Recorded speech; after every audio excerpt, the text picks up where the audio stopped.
చాలా హ్యాపీగా ఫీల్ అవుతున్నాం. ఎందుకంటే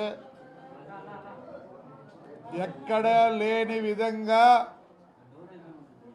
మున్సిపాలిటీ ముందుకు పోవాలనే ఉద్దేశంతో కొత్త అజెండా ఎక్కడ కూడా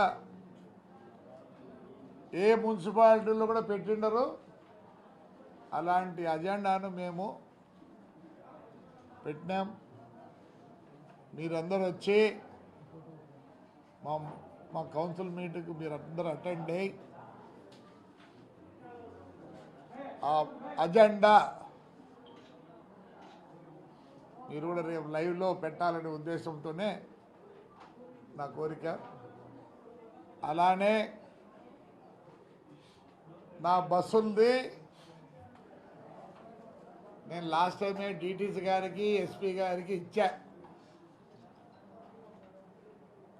ఏమే దాడి మీద ఎలాంటి జవాబు లేదు. ఆ రోజు నేనేం చెప్పినా, అయ్యా ఇన్ని రోజులు టైం ఇస్తున్నాను, లేని పక్షంలో డిటీసీ ఆఫీస్ ముందర ఎస్పీ ఆఫీస్ ముందర బైఠాయించుతా అని చెప్పినాను. నేను బుధవారం మా జనంతో అనంతపూర్లో 1 టౌన్ పోలీస్ స్టేషన్ అనుకుంటా, అక్కడ నేను ఒక కంప్లైంట్ చేయాలనుకుంటున్నా.